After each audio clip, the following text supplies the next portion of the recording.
et bienvenue au Hive World et Spieldos, ici à Cologne. Je suis Aurélien et aujourd'hui je vais vous présenter Figurata de la maison d'édition Ten Traders.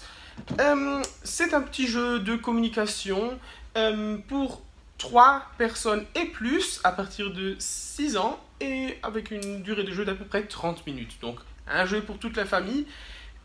C'est un jeu de l'auteur Thomas Singh, connu déjà pour Die Crew, qui avait gagné Kennerspiel des Jahres il y a quelques années.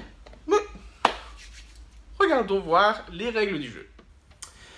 Voilà, c'est déjà tout le terrain de jeu, ou en tout cas tout l'espace sur la table dont on a besoin pour Figurata. On a 5 x 5 cartes, donc 25 cartes, avec des numéros au-dessus. Bien sûr, le nombre de cartes qu'on a dans le jeu est bien plus haut que ceux dont on a besoin pour une partie, et ils sont imprimés des deux côtés pour qu'on ait beaucoup de symboles, de figures différentes à représenter. Donc, bien sûr, le but du jeu, c'est de faire le plus de points possible.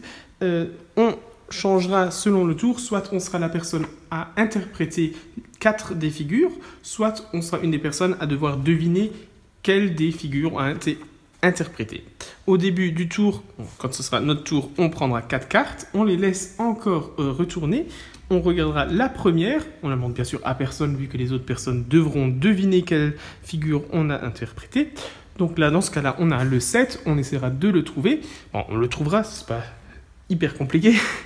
Et on a bien sûr aussi ces lunettes ici qu'on pourra mettre pour essayer de trouver les symboles sans que les autres remarquent sur quelle carte on est en train de regarder. Parce que sinon, ça risque d'être un peu trop simple si on voit dans quelle direction la personne est en train de chercher sa carte.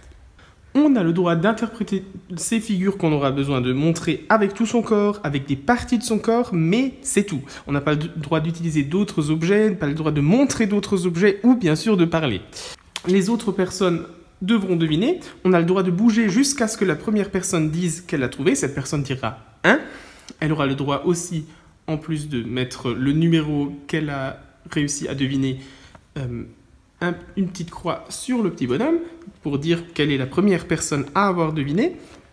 La deuxième personne dira 2 et après la première et deuxième personne s'alterneront à dire les numéros jusqu'à 10. Lorsqu'on arrivera au numéro 10, la partie pour deviner sera finie. Les personnes qui n'auront pas inscrit de numéro n'auront plus le droit d'inscrire quoi que ce soit et on passera au prochain numéro, à la prochaine carte qu'on retournera pareil, on ne la montre à personne. Dans ce cas-là, on est au 25, c'est cette figure-là en bas, et on fait la même chose.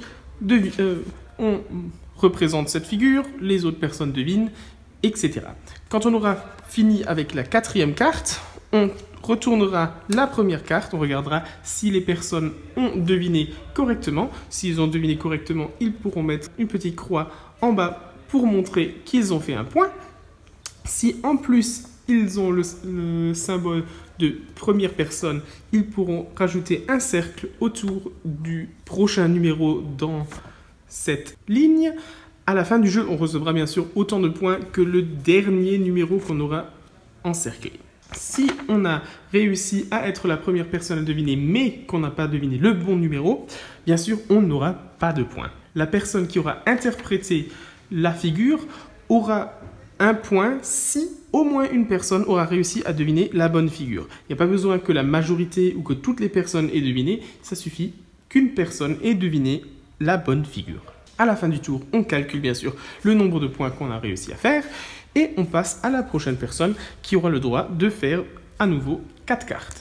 Lorsqu'une personne aura fini de représenter ces 4 cartes, qu'on aura compté tous les points, on échangera aussi toutes les cartes qui auront été utilisées pendant ce tour avec des nouvelles cartes pour éviter qu'une carte soit utilisée plusieurs fois dans la même partie. Si on a au moins 5 personnes, on peut aussi jouer ça comme jeu d'équipe. Dans ce cas-là, on n'utiliserait pas les feuilles, on aura besoin d'ajouter un sablier où on utilisera le timer sur notre portable. Il recommande une durée d'à peu près 2 minutes par équipe. On prendra autant de cartes qu'on arrivera. Le but du jeu sera de faire le plus de points en ces 2 minutes. On essaiera de montrer les figures qui nous seront montrées sur nos cartes, comme dans la version normale. Mais toute l'équipe pourra discuter, voir ce qu'ils pensent être la bonne réponse lorsqu'ils toucheront une carte on arrêtera de représenter la carte, on regardera est-ce que c'est juste. Si c'est juste, on aura un point. Si ce n'est pas juste, on continue jusqu'à ce que les 2 minutes finissent. L'équipe qui, à la fin du jeu, aura le plus de points, aura gagné, tout simplement. Et voilà, c'était toutes les règles pour Figurata. Lorsque chaque personne aura eu la chance de faire deviner les 4 figures une fois, on finira le jeu. On comptera bien sûr tous les points qu'on aura gagnés au fur et à mesure, autant ceux pour avoir deviné que ceux en bas pour avoir deviné en premier ou en première. Et on regardera qui aura gagné le plus de points, cette personne aura gagné le jeu, et on peut continuer avec une nouvelle partie. J'espère que cette explication vous aura un peu aidé et que le jeu vous aura plu. Il est bien sûr ici dans notre magasin à Cologne, Hohe Straße 18 bis 22 ou Hohe Straße 18 et 22, et bien sûr sur notre shop sur internet www.hiveworld.de. J'espère vous revoir dans la prochaine vidéo et je vous souhaite une très belle journée.